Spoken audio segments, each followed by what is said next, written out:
Please help me. Please. It seemed like somebody just ran into my house, into my car. Okay, so a vehicle just ran into your house, is that correct? They're fighting. Somebody's fighting. If you got a son with Bruce, you got a son with Asia, hold your eyes so the whole world's gonna know. Forever. Justice for Bruce. Justice for Bruce. Justice for AJ. Justice for AJ. Justice for Bruce. Justice for Bruce. Justice for AJ. Justice for AJ. A woman inside a house woke up to a car crashing through her yard, and the first thing she said to the 911 dispatcher wasn't about the crash. It was about people fighting outside. That single detail, buried in an emergency call, tells you more about this case than almost anything else released publicly. This is the next chapter in the story of Brianna Johnson, and today we're focused entirely on what the evidence itself is telling us. Quick ask before we continue. If you've been with me through this case already, you know how much research goes into getting these details, right? So do me a favor, hit like, share this with someone who follows true crime, drop a comment, and if you haven't already, subscribe to Real True Crime Analysis and turn on the bell. It genuinely helps this channel keep digging into cases like this one. Now, let's get into it. Let's start by putting the full route back together, because investigators have now confirmed something that reframes the entire night. This wasn't a party, one gas station, and then a shooting. It was a mansion Airbnb party, a nightclub, and 2 separate gas station stops, all before that white sedan ever pulled up beside the Lamborghini. 2 stops, not one. That detail matters more than it might seem at first. A single incident at a single location is easy to draw a straight line through. 2 stops means 2 separate windows where something could have gone wrong. 2 separate opportunities for someone to notice that car, that group, or that specific vehicle worth $500,000 rolling through the city in the middle of the night. It also means investigators have twice the surveillance footage to review, twice the potential witnesses to track down, and twice the possible explanations for what set this chain of events in motion. Every additional location is another thread that has to be pulled and checked, and that kind of legwork simply takes time, even when the public is anxious for answers. Now here's where the newly released 911 calls come in, because they add something the earlier reporting didn't have. After the Lamborghini crashed into a home on Sunshine Boulevard, a woman inside that house called 911. Her first words weren't about the vehicle in her yard. She said, quote, "Someone just ran into my house," and then almost immediately followed that with the detail that people were fighting outside. It seemed like somebody just ran into my house, into my car.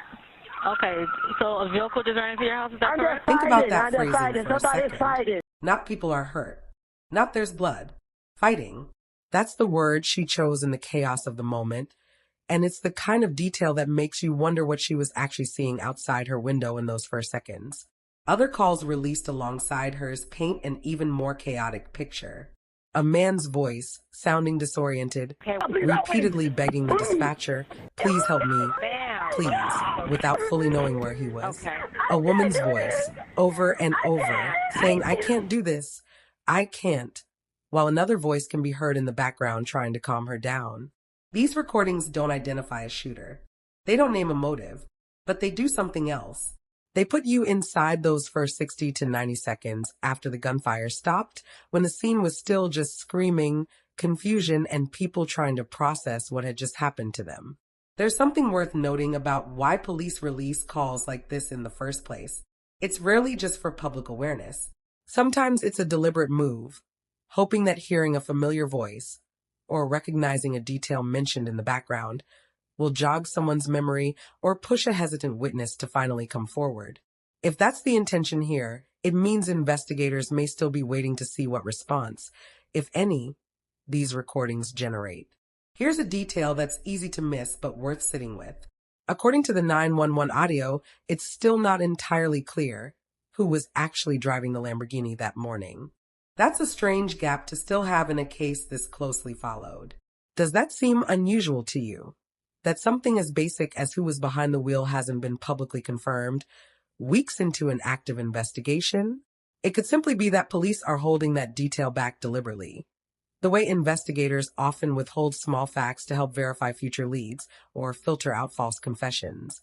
Or it could mean the confusion at the scene really was severe enough that even that basic fact took time to sort out.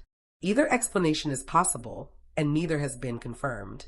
Let's talk about the vehicle itself, because the description has gotten more specific over time.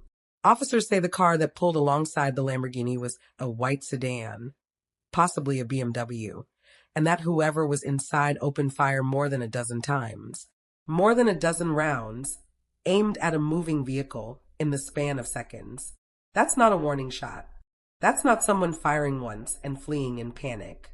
Radio transmissions from that morning described the suspect vehicle as a dark pink or white four-door sedan, last seen heading southbound after the shooting. The fact that officers had a color, a body style, and a direction of travel that quickly tells you the response to this wasn't slow. Officers were building a description almost immediately. What they haven't had, at least publicly, is a name. The sheer volume of gunfire is worth pausing on too. Firing more than a dozen rounds into a moving vehicle at close range, alongside another car on a residential street, isn't the profile of someone acting with restraint or caution.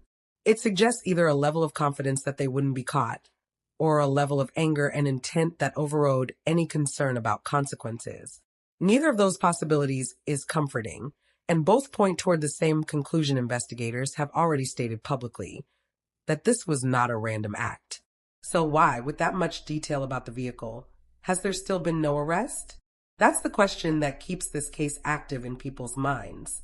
It's worth remembering that a good vehicle description narrows a search, but it doesn't close a case. Sedans like that exist by the thousands across South Florida. Unless that specific car turns up, whether through a license plate read, a body shop repair record, or someone recognizing it, the description alone isn't enough. Could investigators have overlooked something important? Some smaller lead buried in the volume of tips they've received? It's possible. Large investigations sometimes take time to work through everything that comes in, especially when the public response is significant. Speaking of that response, Broward County Crime Stoppers has been offering a reward, up to $5,000, for information that helps solve this case. That number is worth noting because rewards like that tend to matter most in exactly this kind of situation, where someone out there likely knows something small, a name, a description, a rumor, but hasn't felt the pull strong enough to come forward yet. A reward doesn't crack a case by itself, but it does shift the calculation for people sitting on information, especially when weeks pass and the pressure of silence starts to weigh differently than it did in the first few days. There's also been continued public confirmation of something we discussed before, that police believe this car was deliberately targeted. Detectives have verified that the vehicle itself, not just the people inside it, was the intended target of the attack. That's now been stated plainly, not just implied. And yet, weeks later, the motive behind that targeting still hasn't been made public. That gap between confirming intent and confirming reason is where most of the theories online continue to live. It's the space between what we know for certain and what we're all still guessing at, and it's exactly why this case keeps generating conversation instead of fading away. One more piece of the picture worth mentioning is what happened away from the investigation itself. In the weeks following the shooting, the Pompano Beach community, where both Brianna and her cousin AJ grew up, organized a public gathering focused on gun violence and youth outreach.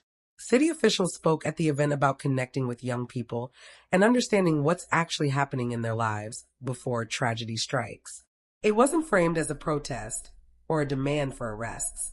It was framed around love and around trying to prevent the next version of this story before it happens. That distinction says something about how this community chose to respond to unbearable loss, not with anger directed outward, but with an attempt to reach the people closest to them.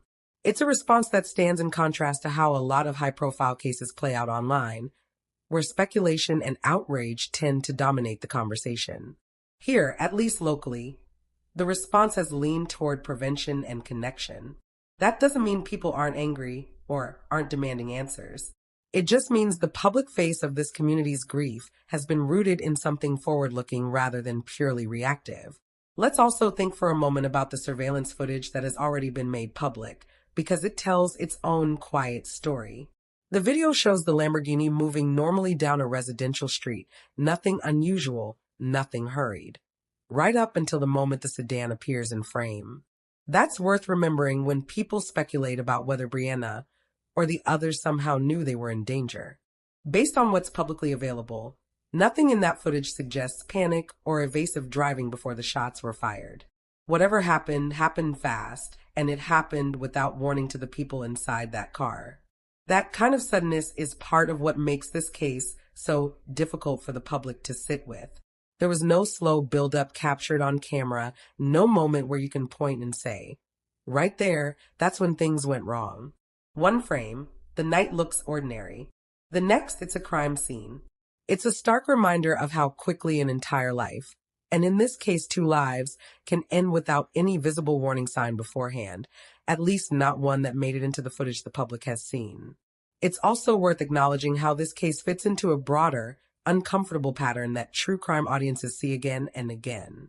A vehicle that draws attention, a late night, a crowd that thins out as morning approaches. These are the conditions under which a huge number of drive-by style shootings occur, not because the victims did anything wrong, but because visibility and vulnerability tend to overlap in exactly these hours. That doesn't explain why this specific attack happened. It doesn't excuse it, and it certainly doesn't answer who was behind it. But it does help explain why cases like this keep happening in cities across the country, and why investigators so often find themselves working with limited information in those crucial early hours. There's also a broader conversation happening online about the risks that come with visibility itself, especially for young influencers who share so much of their lives in real time.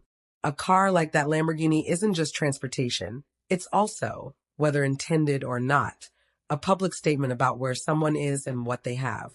Whether that visibility played any role at all in what happened here is something investigators haven't addressed, and it may turn out to be completely unrelated.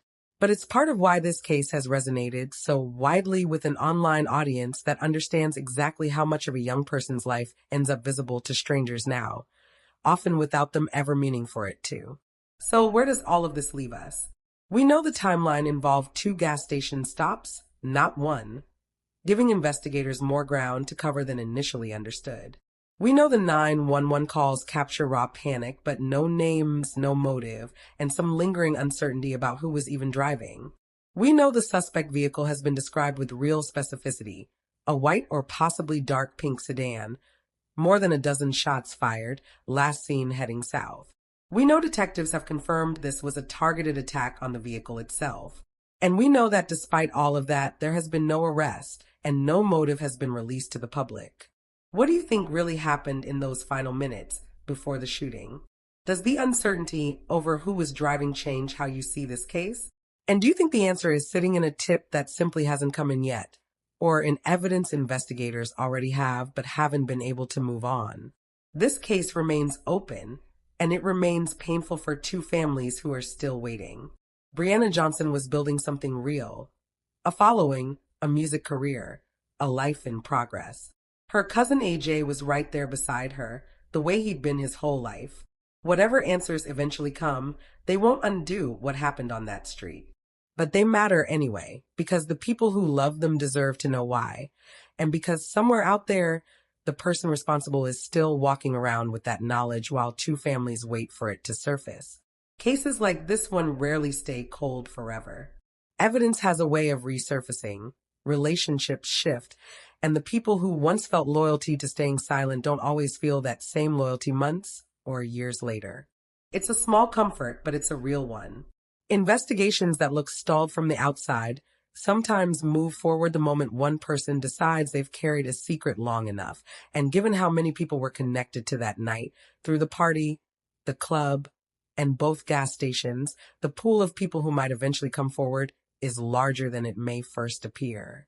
If you have thoughts on any of what we covered today, whether it's the gas station timeline, the 911 calls, or the vehicle description, share them respectfully in the comments below. Conversations like this, when they stay grounded in facts, genuinely do help keep cases like this one visible. And visibility is often what eventually leads someone with real information to finally speak up.